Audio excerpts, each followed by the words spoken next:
Assalamualaikum warahmatullahi wabarakatuh. Alhamdulillahilladzi amarana bil intisami bihablillah wal ibtiadi an manhiyatillah wassalatu wassalamu ala rasulillah Muhammadin la nabiyya ba'dah wa ala alihi wa sahbihi wa man tabi'ahudah. Qala Allah subhanahu wa ta'ala fil Qur'anil Karim wa huwa astaqul qailin a'udzu billahi minasy syaithanir rajim bismillahirrahmanirrahim wa may yakhruj min baitihi muhajiran ila Allah wa rasulihi summa yudrikul mautu faqad waqa'a ajruhu 'ala Allah. Shadaqallahul azim. Rabbi syrah li sadri wa yassir li amri wahlul 'uqdatam min lisani yafqahu qawli, amma ba'du. Setelah sama-sama kita memuji Allah, berselawat kepada Rasulullah sallallahu alaihi wasallam, juga kepada keluarga dan sahabat-sahabat beliau sekalian. Berikutnya takzim, penghormatan dan kemuliaan saya dan kita bersama kepada guru kita, pimpinan lembaga pendidikan yang mulia ini beserta keluarga, kepada seluruh para guru-guru, para alim ulama yang kita muliakan, Bapak Camat, Bapak Kapolsek, Bapak Darramil, seluruh unsur pemerintahan Kecamatan Penarun, juga kepada Peci, Tugu Umum, dan seluruh perangkat pemerintahan yang ada di desa di kawasan ini. Istimewa sekali kepada seluruh kaum bapak, kaum ibu, pencinta ilmu, pencinta ibadah, pencinta agama, yang pada malam ini kita duduk sebentar bersama dalam bentuk halqah ilmu, majelis ilmu, juga dalam rangka memperingati Tahun Baru Hijriah 1444, sekaligus pelantikan pengurus Barisan Muda Umat Penarun. Pertama, barusan sama-sama kita ikuti pelantikan pengurus Muda Umat. Ini sebenarnya sebuah pergerakan dakwah supaya di dalam kehidupan kebersamaan kita, di dalam kita berinteraksi antar sesama manusia, mari kita ikuti rumusan-rumusan syariat, rumusan-rumusan agama di dalam perilaku sosial kita. Maka manusia hidup di dunia ini tidak cukup hanya dia baik di saat berada di masjid, baik hanya di saat beribadah, tetapi harus baik di dalam semua aspek kehidupan, selalu menjaga tuntunan-tuntunan yang diperintahkan oleh Allah di dalam menjalani kehidupan ini. Artinya, bagaimana perjalanan hidup ini, kita memastikan bahwa perjalanan ke syurga bukan perjalanan ke neraka. Jalan ke syurga hanya satu, yaitu apa yang digariskan oleh Allah di dalam Al-Quran dan oleh Rasulullah.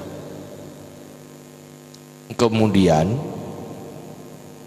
para ulama merumuskan dalam rumusan ilmu syariah.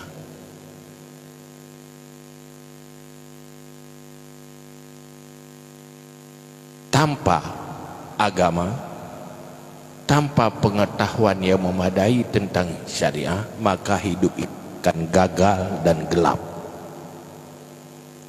ujungnya akan terjebak kepada kehidupan yang dilakukan tidak oleh cuma manusia. Tanpa iman, tanpa agama, hidup manusia akan sama dengan hewan yang lain. Hakikatnya sama, paling penampilannya saja yang berbeda, yaitu cari makan, lanjutkan keturunan. Hidup kalau hanya cari makan, hidup kalau hanya lanjutkan keturunan untuk berketurunan, apa bedanya dengan ayam? Apa bedanya dengan lembu? Nampaknya kasar, sebenarnya itu kita sama-sama cari makan, cuma beda penampilannya. Kalau manusia punya pakaian, manusia bisa membentuk diri, mempercantik diri, tidak sekedar apa bawaannya. Tapi kalau hewan yang lain, dia apa adanya, tapi hidupnya cuma cari makan, kemudian lanjut keturunan. Tetapi berisiko sekali, karena kita yang namanya manusia akan berhadapan dengan neraka dan syurga, akan berada di kehidupan ribuan tahun di padang mahsyar, akan berada di alam barzakh, tidak tahu sampai kapan dibangkitkan. Kita tidak pernah berakhir hidup ini. Berisiko sekali lahir sebagai anak manusia. Untuk menyelamatkan diri tiada cara lain, kembali kepada tuntunan Allah, yaitu jadikan agama sebagai kehidupan.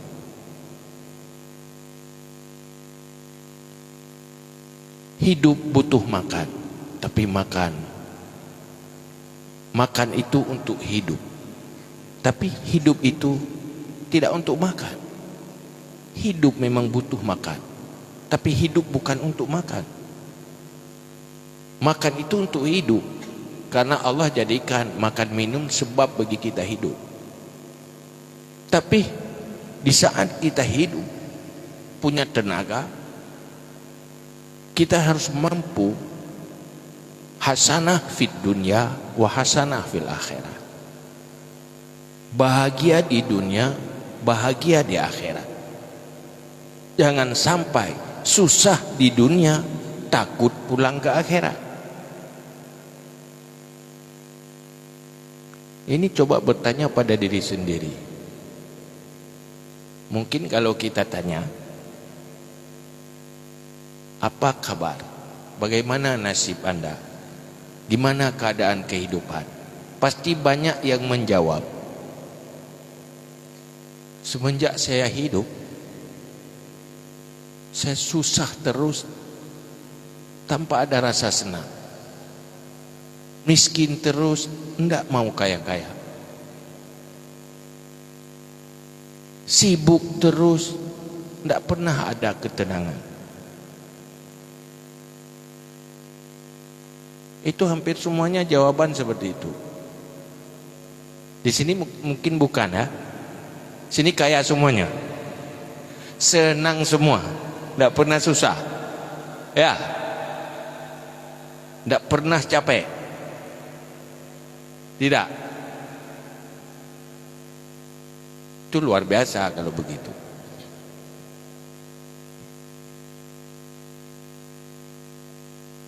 Tapi sering saya tanya, dan banyak yang mengeluh, gimana pengalaman hidup? Saya semenjak kecil sampai tua susah terus. Ada aja masalah. Dulu sebelum kawin, berumah tangga, membayangkan betapa bahagianya saat punya pasangan. Indahnya bukan main. Setelah berumah tangga, kita tanya lagi, gimana? Gimana keadaannya? Nyesal. saya salah pilih. Tak, kenapa milih dia? Yang suami menyesal pilih istri, yang istri menyesal pilih suami. Kenapa? Saat memilih tidak terpilih yang terbaik. Suami yang baik yang bagaimana?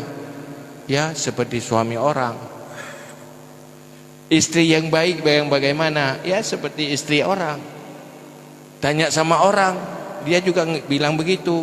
Apa istrimu baik? Enggak, yang baik istri orang. Apa suamimu baik? Yang baik, yang lebih baik itu suami orang. Nyesal. Jadi bagaimana? Apa boleh buat, sudah punya anak. Jadi gimana? Itulah, nggak tahan nih, susah terus. Kalau begitu mati saja. Mati juga takut. Dosa banyak. Hidup susah, mati takut. Kapan hidup ini bahagia? Maka manusia yang paling bahagia, manusia yang mampu menjadikan perjalanan hidup ini sebagai perjalanan ke surga. Indah sekali. Allah mengutus Rasul untuk mengajarkan kita supaya mampu menjadikan kehidupan dunia ini modal untuk mendapatkan surga, selamat dari neraka. Karena orang masuk neraka, orang masuk surga, dapat neraka, dapat surga dari dunia ini. Nanti kalau sudah di neraka, saya tanya, kenapa kamu masuk neraka? Apa salah jalan? Waktu di akhirat di padang mahsyar saya tersesat jalan. Mau ke surga, sudah ke neraka. Tidak ada gaet di sana. Bukan.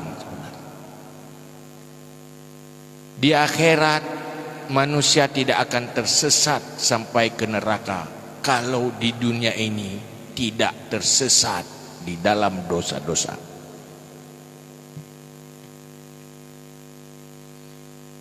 Kalau hidup lurus, mampu berjalan di atas garis-garis agama, maka akan luruslah berjalan di atas siratal mustaqim nanti. Tidak terjerumus ke neraka, karena siratal mustaqim itu paling lurus, paling kecil.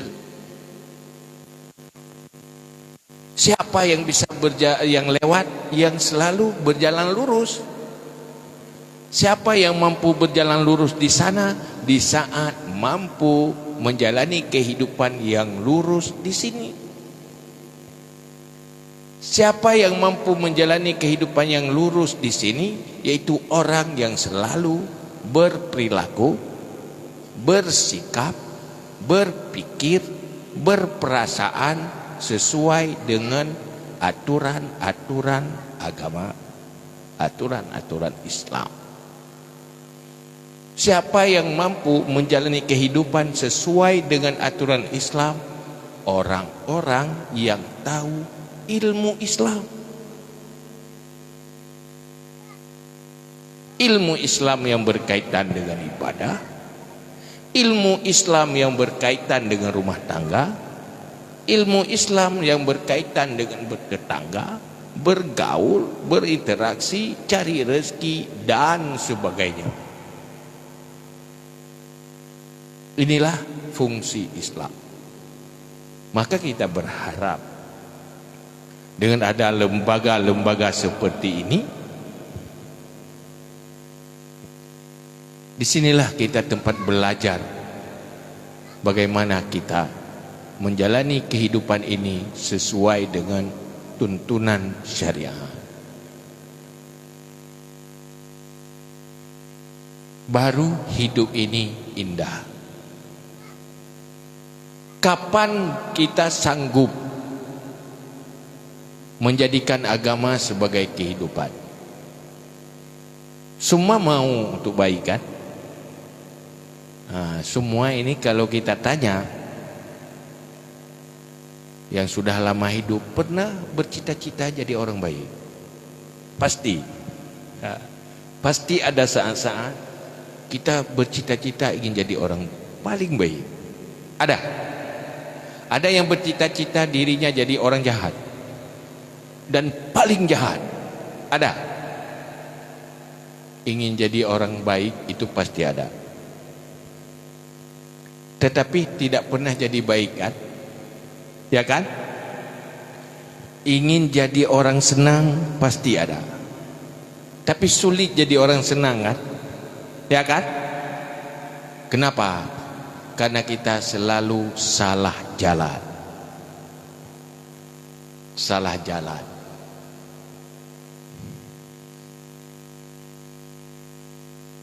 Kalau kita ingin kaya, agama mengajarkan berusahalah menjadi orang yang kaya hati. Tetapi kita selalu mencari kaya dengan memperbanyak harta. Akhirnya miskin terus. Maka malam ini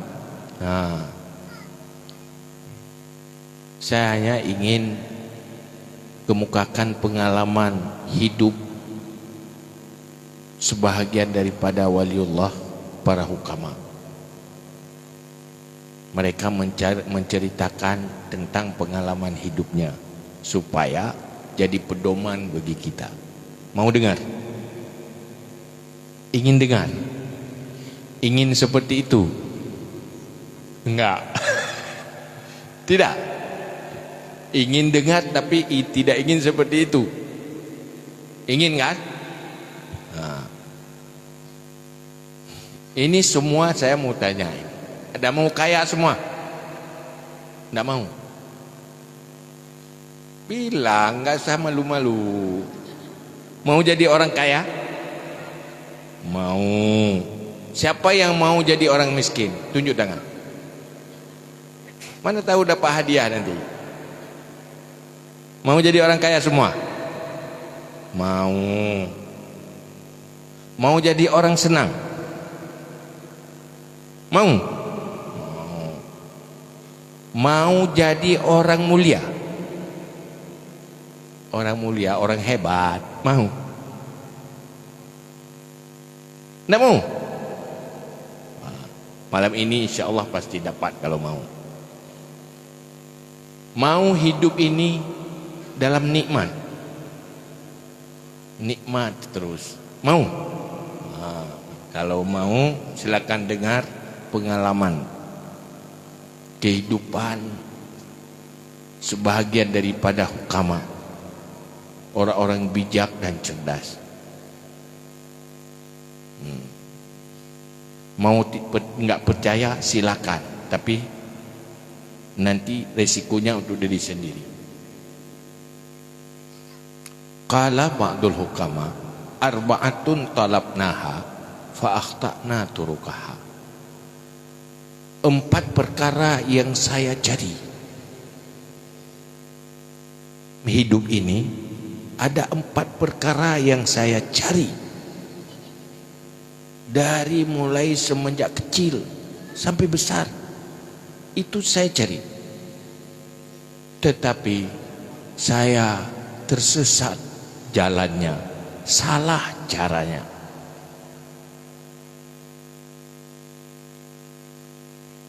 Pertama, talabnal ghina fil mal faizan hiya fil qanaah. Saya mau cari kaya, ingin jadi orang kaya, cari kekayaan dengan mencari harta sebanyak-banyaknya. Saya cari,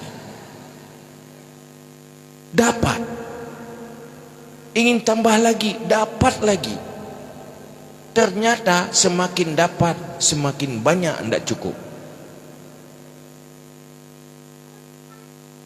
Semakin dapat harta, semakin tidak cukup. Saat miskin, tidak cukupnya, tidak banyak. Saat sudah banyak, tidak cukupnya, tambah banyak. Saya mau tanya, ini ada yang jualan di sini? Toki-toki di sini kan? Nah, dulu sebelum jualan, ini toke yang sukses lah dilihat orang. Yang menurut dilihat orang itu sukses. Kalau tidak benar, boleh ketemu saya. Kalau salah saya yang katakan ini. Dulu sebelum jualan, andainya punya modal 5 juta, sudah bisa jualan beres. Tidak cukup modal. Di mana cari modal? Dapat 5 juta, mulai jualan. Sebentar jualan, gimana? Cukup modalnya? Tidak cukup. Kalau tambah 10, itu baru enak jualan. Nah, 10 dapatlah, sudah punya modal 15. Dari 5 sudah ada 15 kan? Tanya sama orang itu, gimana kira-kira berapa cukup modal? Ada yang bilang ini sudah cukup, tidak perlu tambah lagi. Pasti jawabnya, kalau ada 50 lagi, 50 juta lagi, itu baru enak jualan. Ini susah, nggak cukup modal katanya. Harus ada modal 65. Tanya pada yang sudah punya modal 100, berapa ndak cukup? Pasti bukan 5 lagi, bukan 15 lagi. Kalau ada modal 200, 100 ndak cukup. 1 juta ndak cukup. Makin lama makin banyak ndak cukup. Berarti makin miskin kan? Ya kan?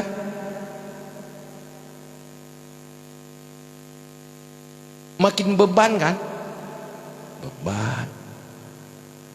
Coba tanya sama orang miskin, kamu susahnya kenapa? Susah saya, nggak ada beras di rumah. Kalau sudah ada beras, saya nggak susah lagi. Berapa perlu untuk beras? 10.000 udah cukup. Kalau satu sak lah paling 100.000, udah cukup. Bahagia. Orang yang kaya lagi susah, butuh uang 100 juta, tidak pernah dapat. Tidak cukupnya banyak. Semakin lama semakin banyak tidak cukup. Orang yang biasa saja jam 9 sudah tidur. Orang yang banyak harta, yang kaya, jam 12 belum tidur-tidur, masih di jalan 12 malam.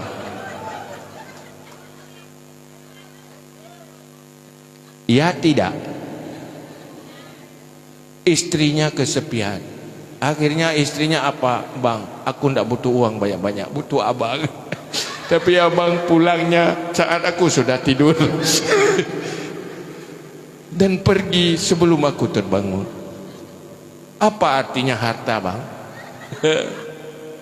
Hidup dalam kesepian. Dulu cari suami yang punya sumber katanya, punya lapangan kerja, ya kan?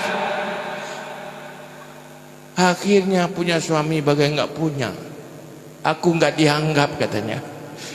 Ditinggali sendiri, dia cari duit sendiri, terus nggak pernah cari aku.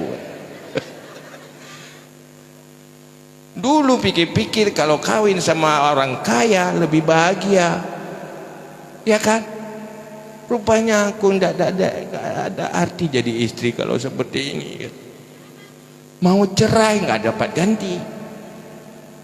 Udah punya anak, akhirnya gimana itu? Menyesal. Tanya sama istri, gimana kamu kawin sama orang kaya? Tidak cukup juga. Kenapa? Suaminya sudah kaya, targetnya lebih besar lagi. Kalau yang suami miskin, tenang aja. Nggak ngeluh, nggak apa-apa. Itu apa ngeluh? Rugi aja ngeluh, nggak ada juga. Ya kan? Nggak konflik. Apa konflik? Nangis-nangis pun nggak ada hati. Akhirnya ketawa-ketawa aja. Ya kan? Cuma paling-paling berpikir, kalau aku suamiku seperti suami dia, aku lebih bahagia. Itu katanya. Tanya sama istrinya.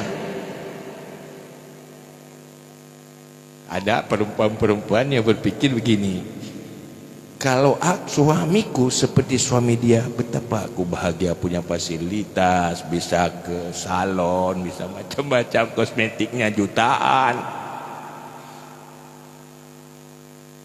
Bahagia sekali lihat istrinya dapat suami. Coba tanya sama istri, kalau dia mau buka rahasia, nyesal aku kawin sama dia. Ya kan? Kalau kita punya kacamata iman pasti tahu sebabnya. Kenapa? Dia hidupnya orientasi menjadi orang kaya harta dan materi, bukan kaya hati. Tapi kalau kaya jiwa, bisa hidup realistis, menikmati kenyataan tanpa mengharap yang bukan-bukan, itulah sudah kaya. Maka agama mengajarkan, kalau untuk urusan materi dan dunia, lihatlah ke bawah, jangan lihat ke atas. Kalau Anda selalu melihat ke atas, semuanya yang ada di tangan Anda dan pada diri Anda sudah tidak ada artinya. Ya kan? Kenapa tidak ada arti nikmat yang ada di tangan? Karena kita selalu melihat ke atas, membuat diri sendiri tidak ada arti. Yang hitam lihat yang putih, melihat dirinya tidak ada arti, aku hitam sekali. Kenapa tidak yang cedera aja? Betapa artinya kita norma, berartinya normal, ya kan? Yang kurus lihat yang gemuk, melihat dirinya tidak ada arti, tubuhku kurus sekali. Kalau aku bisa gemuk, yang gemuk lihat yang kurus, nggak ada arti aku gemuk bulat gini. Mau kurus, akhirnya tidak pernah bahagia. Banyak maunya yang bukan-bukan, banyak mau. Itulah orang gak kaya jiwa, tidak bisa hidup realistis, terima kenyataan. Pasti kenyataan kita berbeda dengan orang. Ada yang di bawah, ada yang di atas. Nah, mereka yang qanaah, itulah yang kaya. Yang pasti wah kau kengku dayo. Kok tahu ayah kita begitu Bukan tahu, ayah itu tahu karena agama kasih tahu, Rasulullah kasih tahu, memang begitu manusia.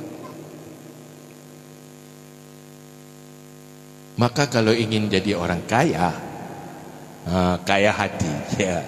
Kapan kita bisa kaya hati?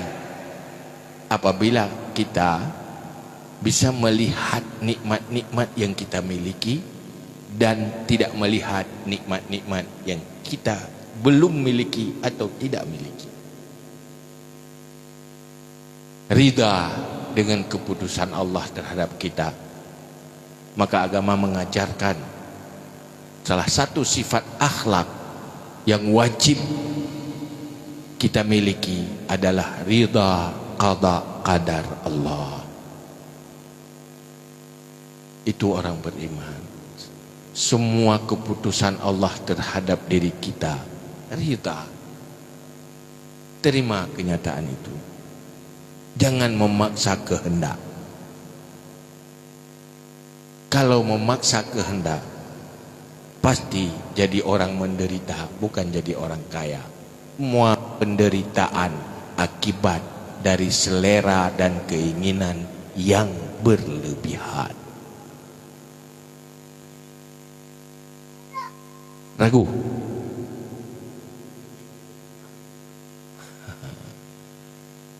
Maka belajarlah, cari ilmu untuk memiliki hati yang qanaah. Kenyataan kalau Allah mentakdirkan kita kaya, harta tetap kaya. Kalau Allah mentakdirkan kita miskin, tetap miskin. Tetapi kita tidak pernah menderita dan tersiksa oleh kenyataan yang ada.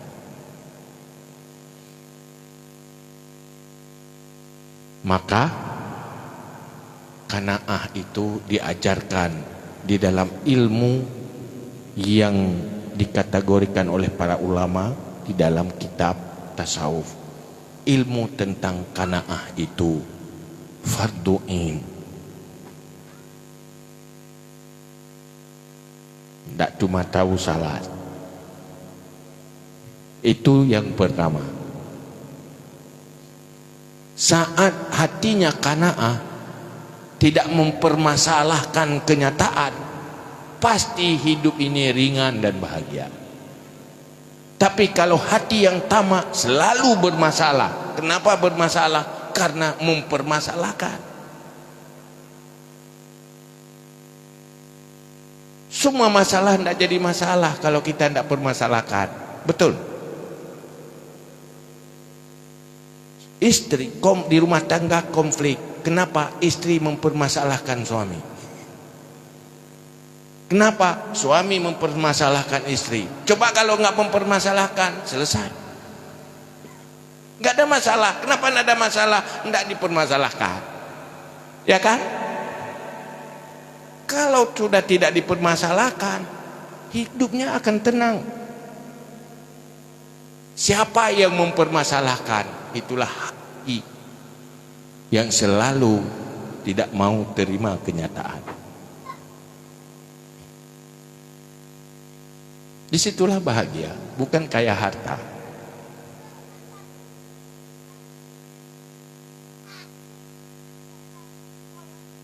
Yang kedua, itu yang itu sudah mengerti kan? Jadi ke depan ini gimana? Aku gak memasalahkan apa-apa lagi. Ya kan? Saya mau tanya, ini mau ke surga semuanya? Mau? Modal ke surga apa? Ilmu dan beramal kan? Ya kan? Untuk beribadah butuh pakaian. Untuk tutup kan? Kalau mau ke surga butuh pakaian untuk tutup aurat, butuh makan untuk sehat dan punya tenaga, butuh minum supaya sehat juga dan ada tenaga, butuh banyak uang. Enggak kan? Butuh makan. Kalau tidak ada yang enak, yang enggak enak kan ada. Ya kan? Ada di sini yang mati kelaparan. Enggak ada makanan enak, enggak ada KFC, enggak ada donat, enggak ada Kentucky. Ubi kan bisa kan? Colok dalam, masuk lewat mulut, masuk ke dalam, kenyang, tetap kuat juga. Babi itu mana pernah makan Kentucky dia? Iya kan? Tapi sehat dia, beranak banyak lagi. Ya kan?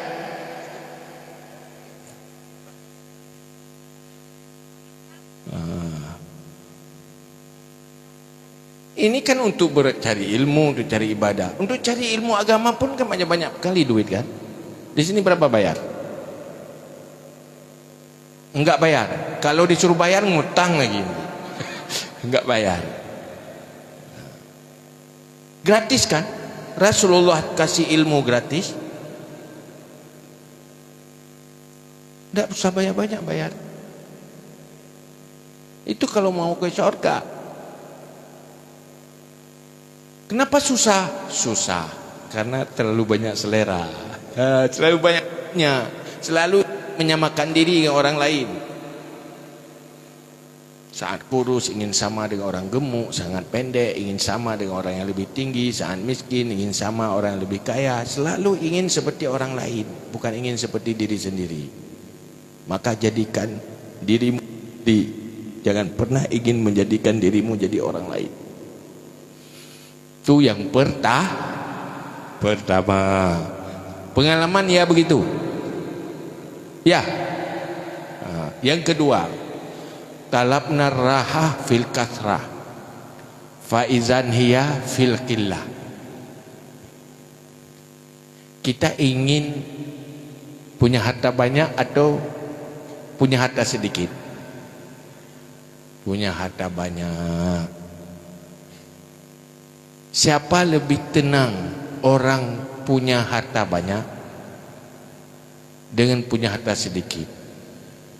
Siapa yang lebih lelah? Siapa lelah, orang punya sawah dengan orang enggak punya sawah?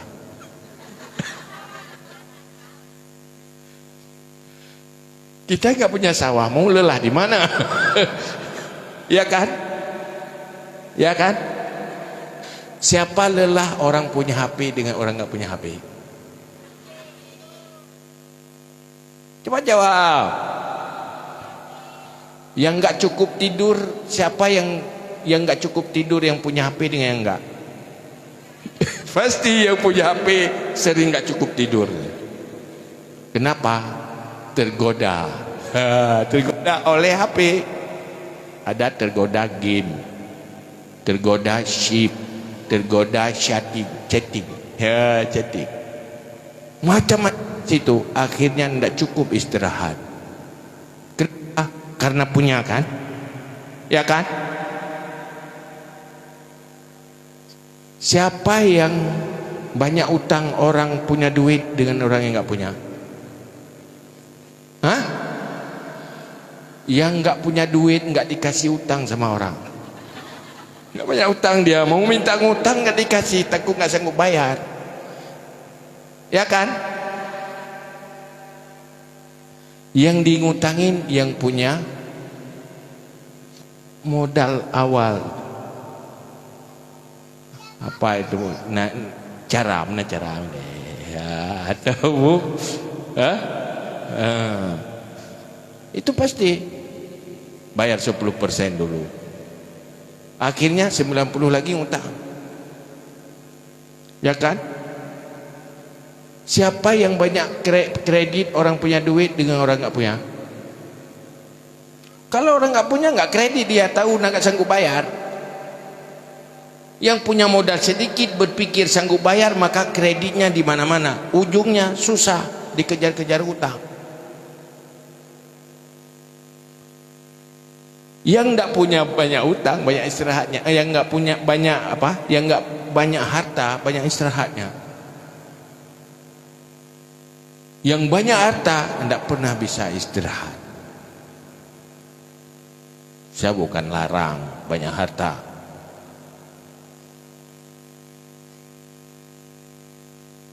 Karena kejar terus. Perlombaan yang enggak pernah ada garis finish. Maka hukama mengatakan talabna rahah fil kasrah fa idzan hiya fil qillah wal kifayah. Aku cari tenang, tidak sibuk pada yang banyak. Rupanya ketenangan itu pada yang sedikit tapi mencukupi kebutuhan. Sekedar kebutuhan ada, tidak berlebihan. Kalau sudah berlebihan itu sudah sibuk, pasti jadi orang sibuk. Ya kan? Nah, orang banyak warisan, punya sawah, punya kebun, lebih sibuk daripada yang tidak dapat warisan. Itu yang kedua. Yang ketiga, talabnal karamah fil makhluk. Aku mencari kehebatan dan kemuliaan pada manusia, pada makhluk. Apapun yang kita lakukan untuk dinilai oleh manusia, untuk mendapat pujian, untuk mendapat kemuliaan. Ingin hebat pada pandangan manusia. Mati-matian. Ada yang bersedekah, ingin dipuji orang. Ada yang salat, ingin dimuliakan orang. Ada tampil saleh, ingin menjadi orang terhormat, kejar jabatan supaya jadi orang mulia, jadi orang hebat, tetapi ujungnya tetap hina,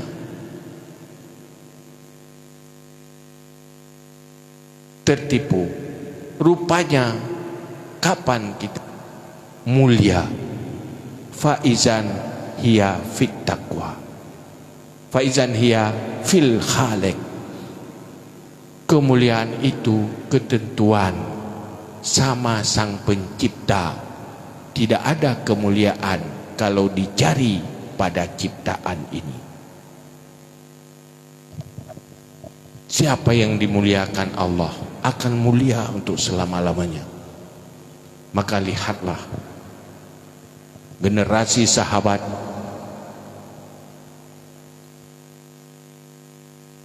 itu, mereka lahir di kemah-kemah gembelaan hutan, onta. Orang tuanya pengembala kambing, orang tuanya pengembala onta.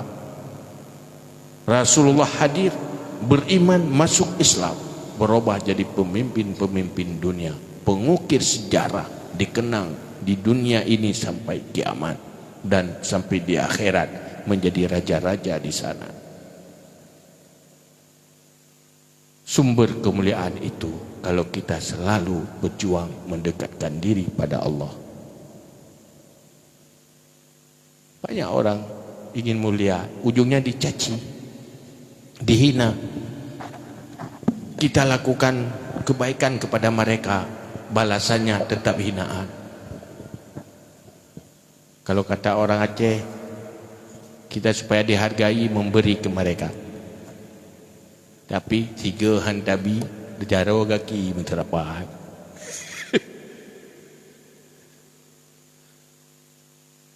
Ujungnya tetap benci, dipandang hina. Rupanya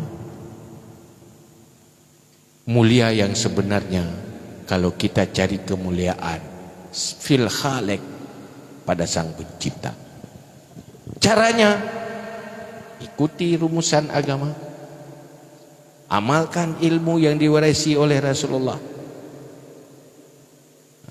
Karena ketakwaan kepada Allah itu yang membuat manusia mulia dunia dan akhirat. Itu yang keberapa? Keberapa?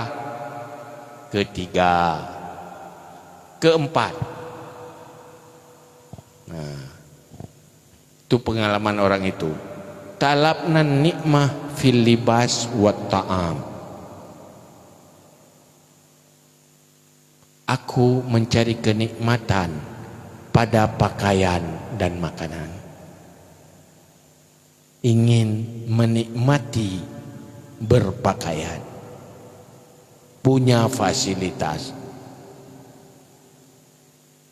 Rasanya nikmat kalau punya baju yang indah, pakaian yang indah. Punya rumah, fasilitas rumah, punya kendaraan, terlihat begitu nikmat. Juga cari makan, mencari nikmat pada makanan. Ingin hidup ini nikmat dengan mampu mengusahakan makanan yang nikmat-nikmat, yang enak-enak, supaya hidup ini nikmat. Punya fasilitas, nikmat fasilitas, nikmat makanan yang enak-enak. Rupanya bukan di situ nikmat dalam hidup ini, kata hukama. Faizan hiya fis sitri wal Islam. Nikmat itu sebenarnya pada nikmat Allah menutupi kekurangan dan keaiban kita, dan saat mampu menjadikan agama sebagai kehidupan. Disitulah bahagia dan nikmatnya hidup ini, bukan pada pakaian.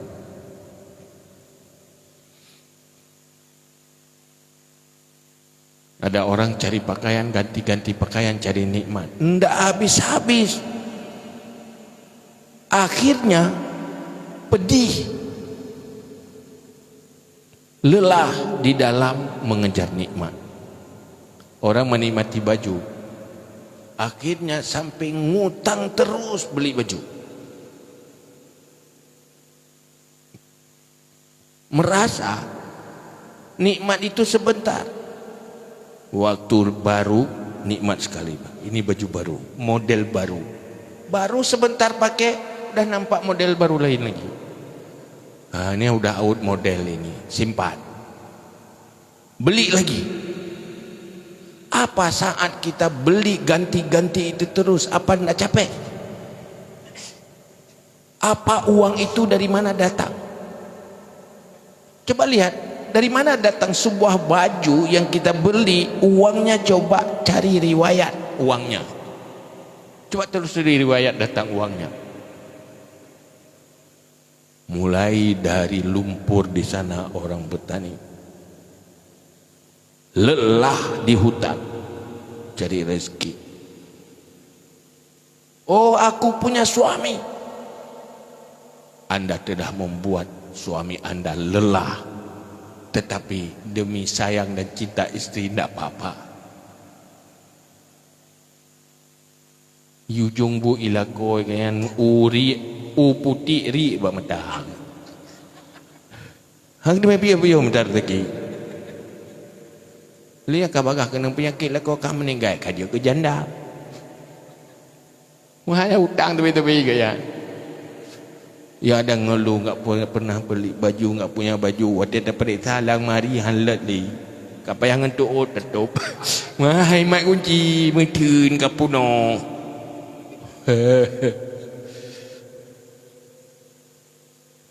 Ya kan?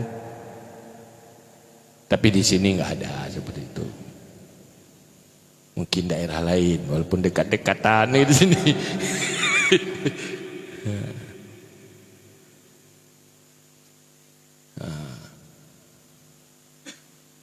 Akhirnya nikmatnya kecil, lelahnya besar. Apa artinya? Coba kalau ambil itu sedekah saja sudah pahalanya berapa? Ini kalau buat pergerakan BMU tidak ada bersedekah, katanya nggak ada uang. Yang masuk ke lemari bukan uang itu semua. Kenapa tidak kirim ke akhirat saja? Ini mau nampak penampilan sama orang lain. Orang lain tahu pun enggak, kita aja sibuk. Ini aku pakai baju mahal ini. Pasti orang lain kagum lihat aku. Tanya sama orang lain, ada kau lihat baju dia? Enggak. Tahu kau berapa harganya? Enggak tahu pun. Mau tahu? Enggak juga mau tahu. Ini sibuk aja sendiri. Habisin duit hanya untuk sebuah penampilan, orang pun tak melihat pun.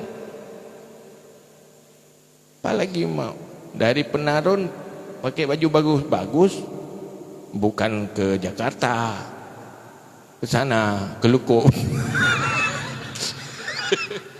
Apa? Ya kan?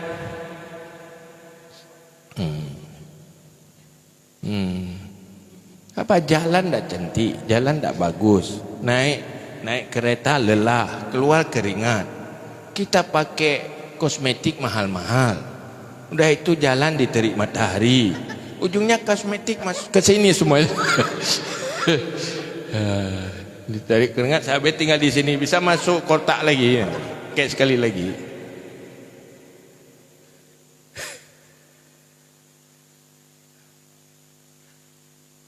Kenapa nggak bantu BMU saja?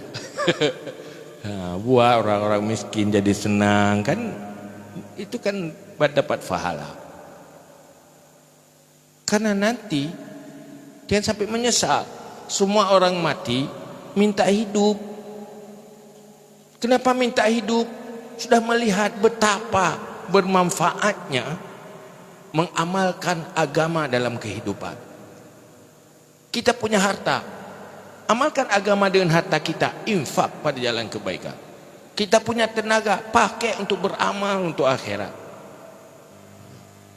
Kita punya ilmu, beramal. Kalau sudah mati kan minta hidup. Farji'na na'mal salih. Ya Allah, kembalikan saya hidup untuk beramal saleh. Itu yang mati semua minta hidup. Aku sudah yakin ya Allah, kembalikan aku hidup untuk aku bersedekah. Baru ingat lupa bersedekah, sudah mati. Kita alhamdulillah sampai malam ini masih sempat peringati tahun baru Hijriah. Kenapa? Masih hidup kan? Ya kan? Yang sudah mati itu lihat kita masih hidup, pingin sekali. Kalau aku seperti dia masih hidup, bahagia sekali. Aku mau sedekahkan semua hartaku. Aku mau beramal saleh. Betapa besar pahala. Sekali aku mengucapkan la ilaha illallah, pahalanya besar sekali. Cukup banyak waktuku aku buang untuk berzikir, tapi aku buang-buang. Aku mau hidup kembali, gak mau seperti dulu. Ini kita juga seperti orang itu yang sudah mati, seperti kita juga. Dia seperti aku dulu. Kalau aku hidup kembali gak seperti aku dulu, maka alhamdulillah, maunya hari malam ini kita anggap kita sudah mati. Dia sudah mati, udah minta hidup kembali. Ini hidup setelah mati. Nanti kita minta lagi kan, enggak ada. Ambil sekarang aja. Nah, ini anggap aja ini saya sudah mati. Saya sudah minta sama Allah untuk hidup kembali, hidup untuk beramal saleh, hidup untuk bersedekah. Untuk taubat, terampuni dosa-dosa. Allah dalam Al-Quran ingatkan seperti itu. Hidupkan aku ya Allah. Karena orang yang sudah mati, yang paling diinginkan, sangat ingin hidup kembali walau sebentar. Boleh juga, dikasih sebentar boleh juga. 1 jam, bisa beramal 1 jam, bahagia sekali. Tapi kalau dikasih 1.000.000 tahun, lebih bahagia lagi untuk beramal. Kita setelah mati seperti itu Allah yang katakan seperti itu. Maka alhamdulillah, kita percepat penyesalan. Jangan tunggu setelah mati. Kalau setelah mati semuanya menyesal. Ini bagaimana menyesal masa lalu sebelum mati. Semakin cepat penyesalan, semakin bagus. Menyesalah di atas masa lalu yang keliru. Banyak yang keliru. Ada orang tidak salat, masuk neraka. Sampai di sana ditanya, kenapa kamu masuk neraka? Saya tinggalin salat. Kenapa tinggal salat? Saya sibuk cari harta, sibuk kerja, sibuk kebun, sibuk berdagang, maka tidak salat. Harta kamu yang kamu cari itu di mana? Kamu tinggal salat gara-gara cari harta. Harta itu di mana? Di dunia sudah dibagi-bagi. Untuk kamu apa? Untuk saya yang tinggal cuma dosa, harta tinggal di sana. Gara-gara harta itu, tidak rugi. Harta dibagi-bagi sama orang, kita berdosa karena itu, rugilah. Maka kalau gara-gara dia kita rugi, ambil dia untuk untung, sedekahkan, infakkan pada jalan kebaikan. Maka kalau mau nikmat hidup ini, nikmatilah agama. Kita nikmat sebenarnya karena Allah menutupi kekurangan kita. Karena Allah menutupi dosa-dosa kita dan kesalahan kita.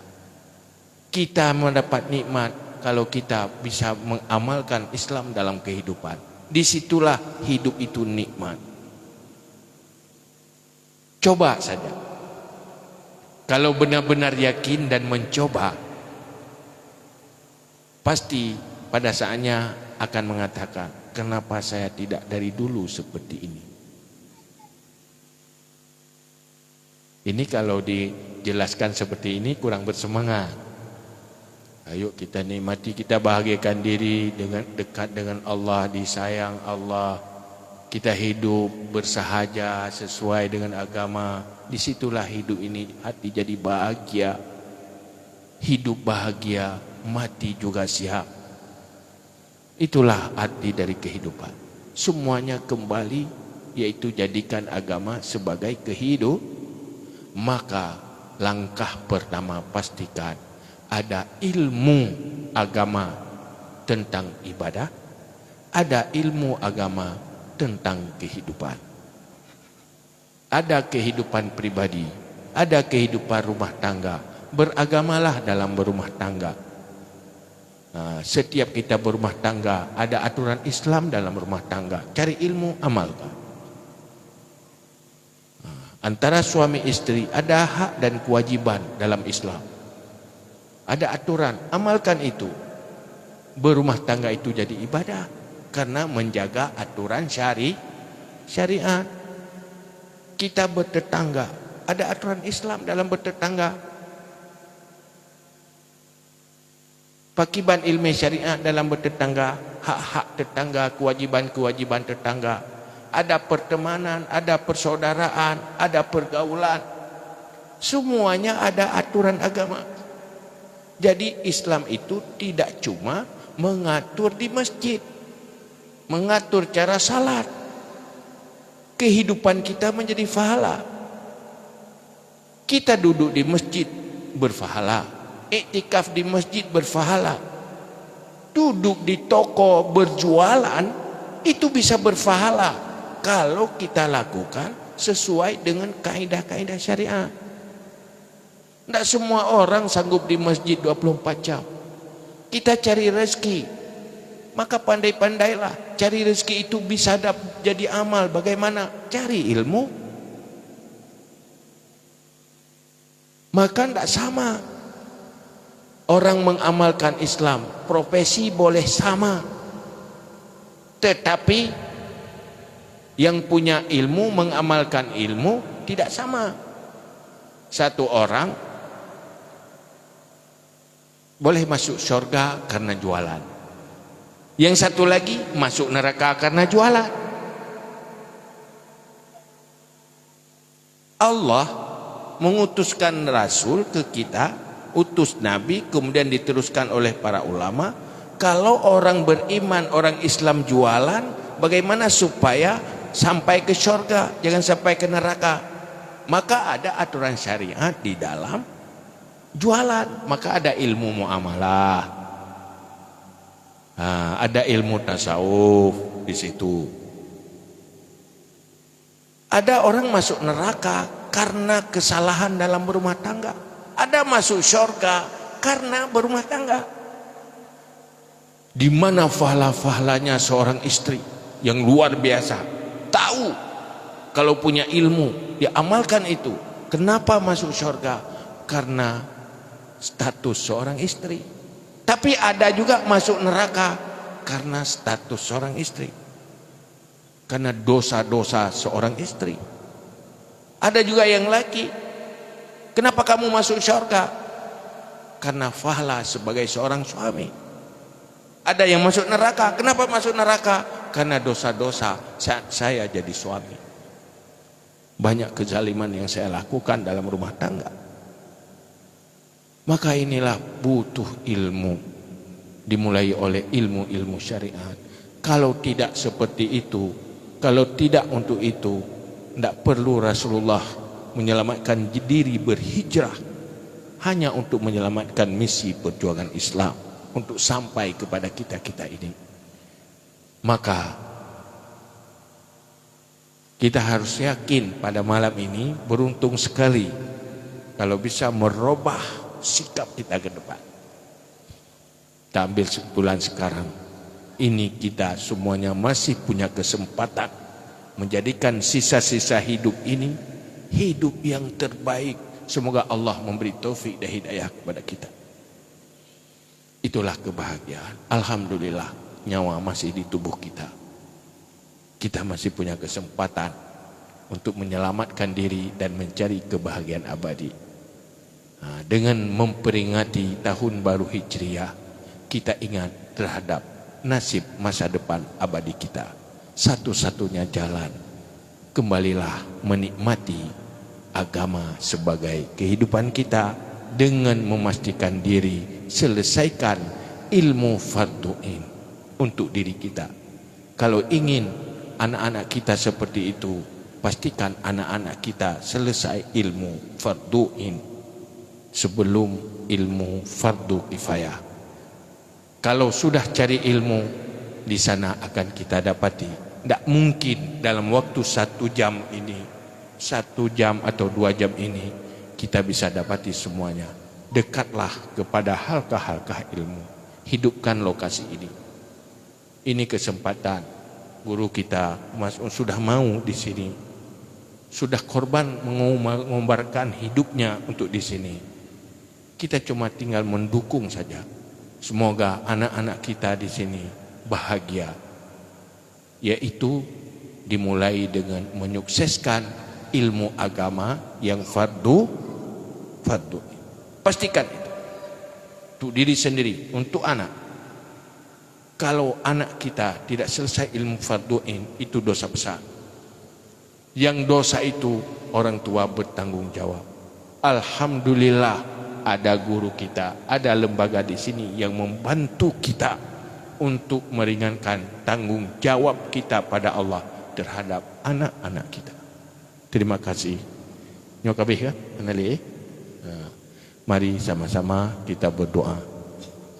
A'udzubillahi minasyaitonirrajim. Bismillahirrahmanirrahim. Alhamdulillahi hamdan yuwafi ni'amahu wa yukafi'u mazidah. Ya Rabbana lakal hamdu kama yanbaghi li jalali wajhikal karimi wa 'azimi sultanik. Allahumma salli wa sallim ala sayyidina Muhammad wa ala alihi wa sahbihi ajma'in. Allahumma inna nastaudi'uka ma 'allamtana fardud ilaina 'inda ihtiyajina ilaihi wa la tunsina badan bi rahmatika ya arhamar rahimin. Allahumma zidna ilma wa fahma wa alhiqna bis salihin. Allahumma khrijna min zulumatil wahmi wa akrimna binuril fahmi waftah lana abwabal ilmi wa zayyin lana bil akhlaqil hasanat bi rahmatika ya arhamar rahimin. Allahumma inna na'udzubika min ilmin la yanfa' wa qalbin la yakhsha' wa amalin la yurfa' wa du'ain la yusma' bi rahmatika ya arhamar rahimin. Allahumma habib ilaina al-iman wa zayyinhu fi qulubina wa karrih ilaina al-kufra wal fusuq wal 'isyan waj'alna minar rasyidin. Allahumma yassir lana umurana warahati liqulubina wa abdanina wassalamati wal afiyati fi dinina wa dunyana wa kullana sahiban fi safarina wa khalifatan fi ahlina wa khalifatan fi auladina wa khalifatan fi amwalina watmis ala wujuhi a'daina wamsakhhum ala makanatihim fala yastati'una al-mudiyya wal maji'a ilaina. Allahumma ya ghaniyu ya hamid ya mubdi'u ya mu'id ya rahim ya wadud aghnina bihalalika an haramika wa bi ta'atika an ma'siyatika wa bi fadlika amman siwak. Allahumma ja'alna minat tawwabin waj'alna minal mutatahhirin waj'alna min ibadika salihin. Allahumma inna nas'aluka an tunawwira qulubana binuril ilmi wal fahmi wa an tunawwira qulubana binuri ma'rifatik wa an tashraha sudurana wa tayassara umurana wa an taqdiya hawaijana wa an tu'afiyana min jami'il ahwali wal afat wa an taltufa bina biqada'ika ya rabbal alamin.